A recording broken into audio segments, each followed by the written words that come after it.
नमस्कार दोस्तों, कैसे हैं आप सभी। आशा करते हैं अच्छे होंगे। आज हम बात करेंगे बाबा साहब के पास किताबों के संग्रह के बारे में। 1938 में एक राइटर जॉन मुंथर होते हैं।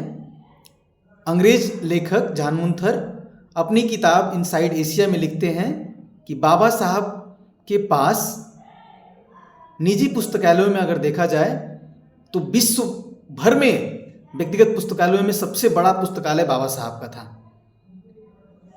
सबसे बड़ा पुस्तकालय बाबा साहब का था। 1938 में बाबा साहब के पास लगभग 8,000 किताबें थीं और यह संख्या उत्तरोत्तर बढ़ती गई। और जिस समय बाबा साहब का महापरिनिर्वाण हुआ उस समय बाबा साहब के पुस्तकालय में लगभग 50,000 किताबें थीं। आप सोच के देखिए 50,000 की संख्या कितनी बड़ी संख्या होती है। लोग रहने के लिए मकान बनवाते हैं। बाबा साहब किताबों के लिए मकान बनवाया जिसका नाम राजगृह था। अंग्रेज उन्हें जॉन मुंथर कहते हैं कि अंग्रेज उन्हें चलती फिरती यूनिवर्सिटी कहते थे।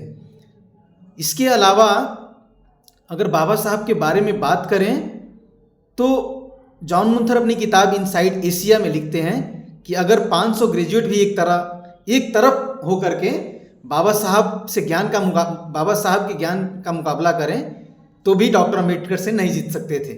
बाबा साहब आजीवन विद्यार्थी रहे, जिंदगी भर किताबें पढ़ते रहे और जिसकी वजह से इतने महान बने कि संविधान जैसी चीज़ भारत को लिख कर दिए और जिसकी वजह से इस देश के दबे कुचले शोषितों को उनको अधिकार मिल पाया, जिससे उनकी ज़िंदगी बेहतर बनी। नमस्कार, बहुत बहुत धन्यवाद।